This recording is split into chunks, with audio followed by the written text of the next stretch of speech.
السلام عليكم ورحمة الله وبركاته. ازيكم عاملين ايه؟ يا رب تكونوا بخير. النهاردة هنعمل طبق مسقع بس بطريقتي، طريقة جميلة جدا وبسيطة خالص وأكلة فعلا تشبع.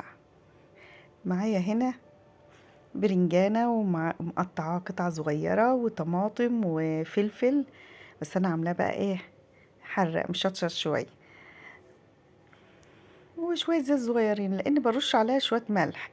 البرنجانة ما ترش عليه شوية ملح ما ياخدش زيت كتير، هما معلقتين زيت بالظبط.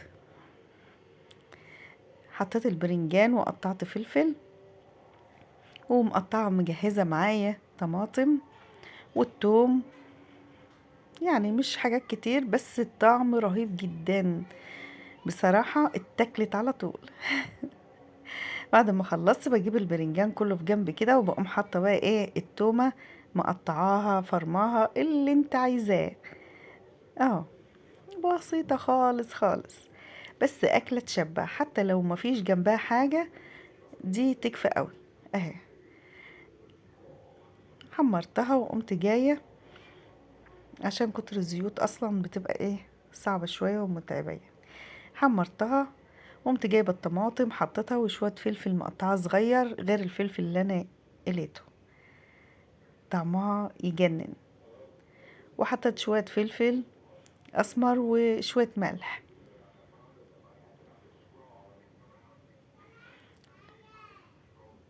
وقمت جايبة بقى البرنجان على الطماطم مع كله ما شاء الله.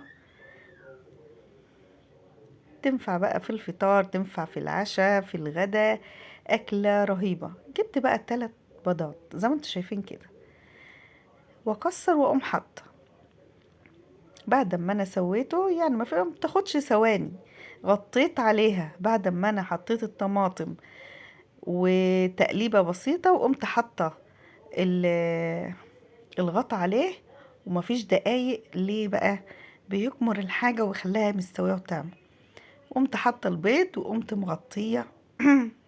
عفوا. وحطيت البيض اهو، كتري زي ما انت عايزة، احط 4 احط 5، انا حطيت 3 ما شاء الله. غطت الطبقة الفوقانية خالص، ورشيت شوية ملح بسيطة وشوية فلفل عشان البيض، وفردته بس بالمعلقة فردة بسيطة كده.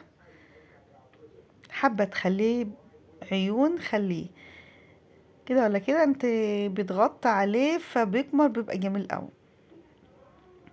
انا حاولت ان انا ايه افرده كده علشان بيدي طبقة متغطية كده جميلة.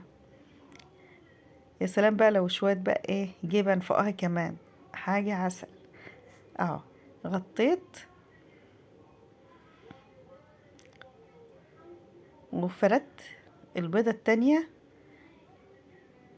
وغطيت عليه تاني، وبلف المقلاية الطاسة او اي حاجة، بلفها كده عشان تبقى من الجنوب كلها.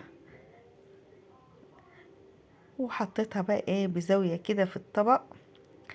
طبعا بعملها كده فما ينفعش، لازم سكينة عشان ايه احاول اساعد ان الوش يفضل زي ما هو. طعمها جميل جدا جدا بقى، ومحضرة بقى وياها الجبن والحاجة.